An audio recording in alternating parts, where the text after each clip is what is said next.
9 years, thousands of interviews, hundreds of DNA samples tested against a single genetic profile, and the man who finally got arrested for it wasn't even a name on the list.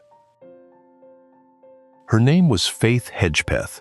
She was 19 years old, a member of the Hollywa-Saponi tribe, raised in Hollister, North Carolina, a small community where everybody seemed to know her name before she'd even done anything to earn it. She didn't need to.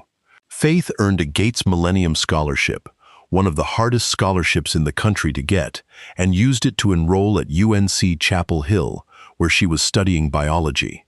Her plan was simple, and it was beautiful. Become a pediatrician, then come home. Take care of the kids in the same community that raised her. She never got the chance to finish that plan. On September 7, 2012, Faith Hedgepeth was found beaten to death in her own apartment.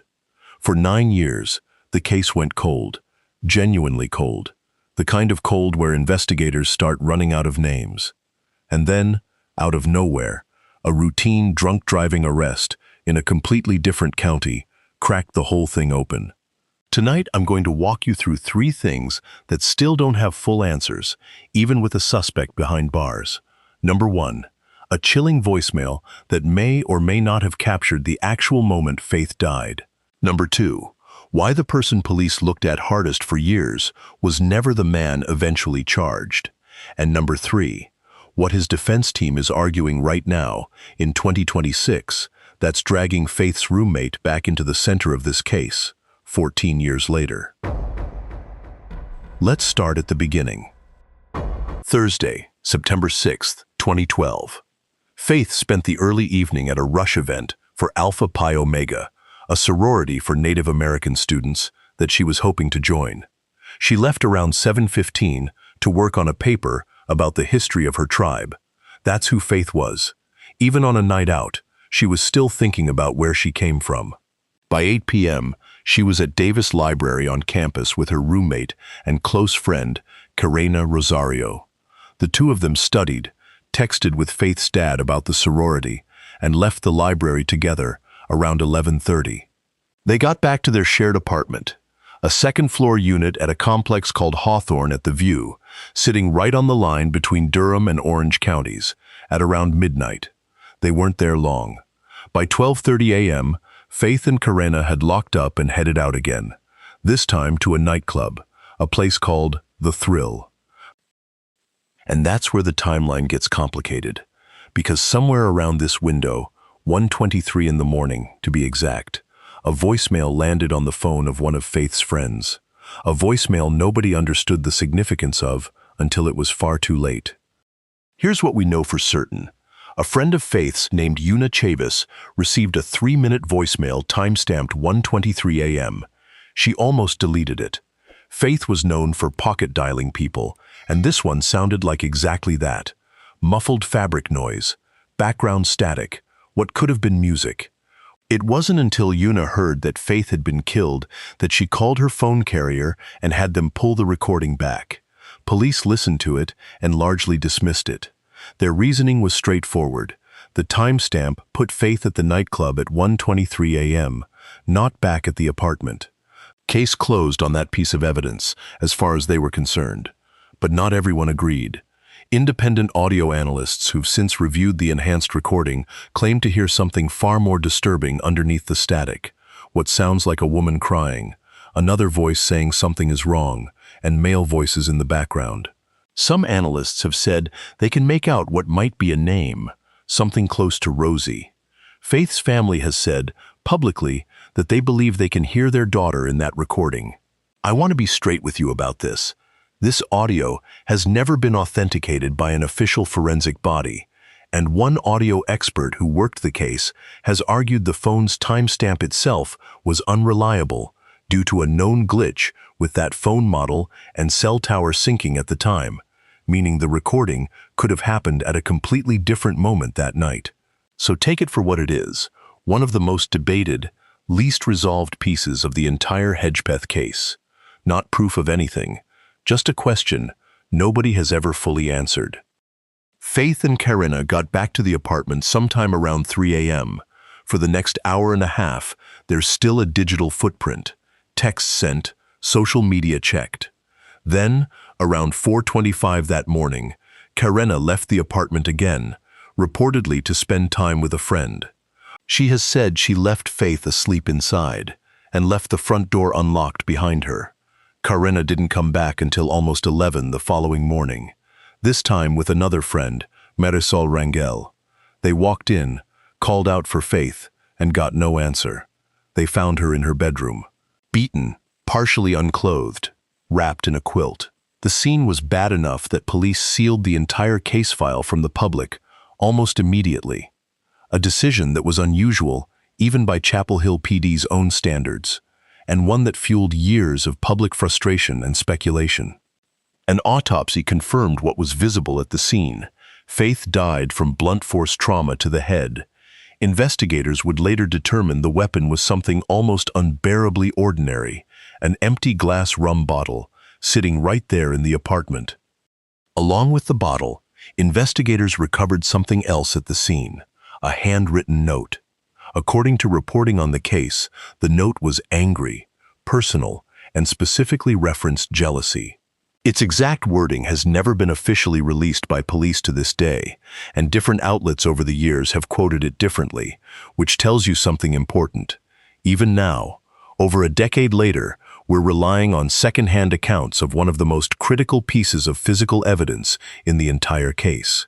What we do know for certain, because it eventually became central to the arrest, is this: whoever wrote that note left behind their DNA in the process.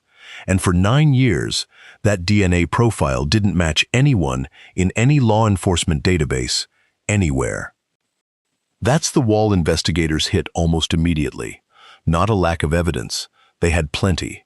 They had a murder weapon with a palm print on it. They had DNA from semen found at the scene. They had the note. What they didn't have was a person to attach any of it to. So investigators did what you'd expect. They looked closest to home first. And the person who kept coming up was Karena's ex-boyfriend, a man named Eric Takoy Jones. Jones and Karena had a relationship that police and reporting described as marked by domestic violence. Karena had ended it, changed her locks, and gotten a protective order against him after he tried to break into the apartment, twice, in the weeks before Faith was killed. Reports at the time said Jones resented Faith specifically, believing she was the reason Karena wouldn't take him back, and that he'd allegedly told Faith directly, during a phone call, that he'd kill her if he couldn't fix things with Karena. That's about as strong a motive as you'll find in any case file, and for a long time, a lot of people close to this case, including some investigators, believed Jones was their man. His DNA did not match the DNA at the scene. That's the gut punch of this entire investigation, and it's why it stayed cold for 9 full years. The person with the motive, the history, the threats on record, wasn't a match. And the person who was a match wasn't on anybody's radar at all. By 2016, 4 years in with no arrest, investigators tried something that was still fairly experimental at the time: DNA phenotyping. It's a process where a lab analyzes crime scene DNA and predicts physical characteristics, skin tone, eye color, ancestry, even a general facial structure, and builds a computer-generated composite of what the unknown suspect might actually look like.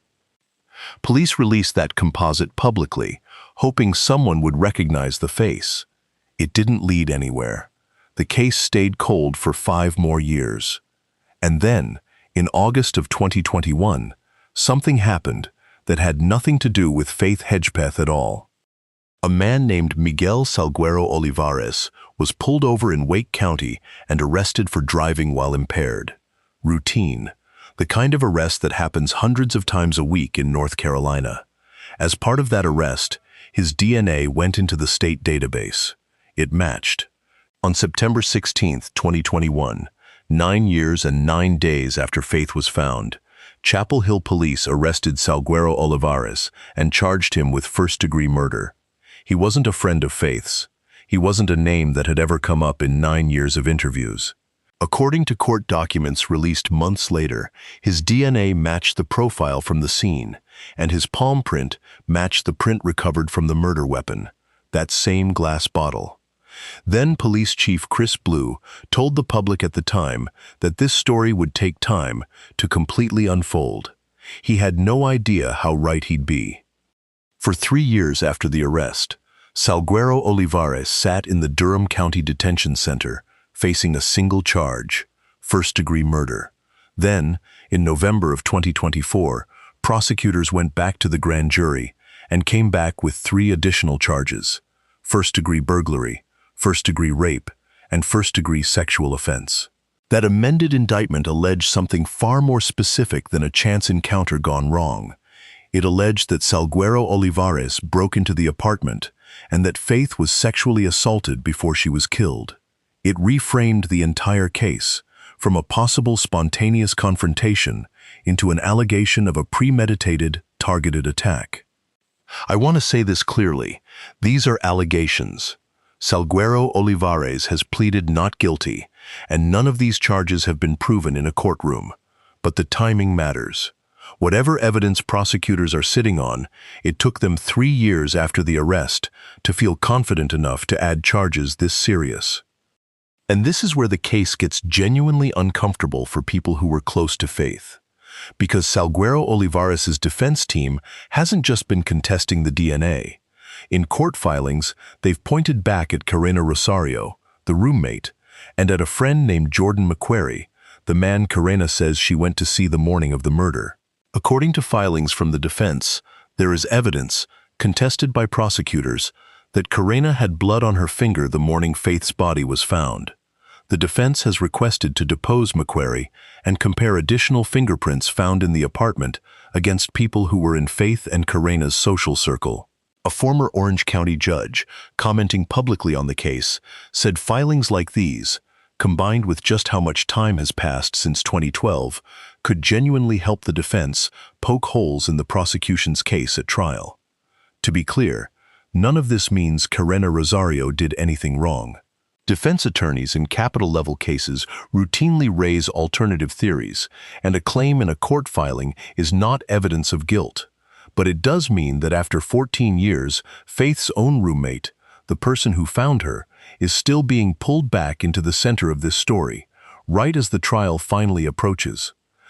In November of 2025, a judge finally set a trial date. Superior Court Judge Keith Gregory reportedly told the courtroom this case had, in his words, gone on long enough. Jury selection and trial are now scheduled to begin September 28, 2026, almost exactly 14 years to the week after Faith was killed.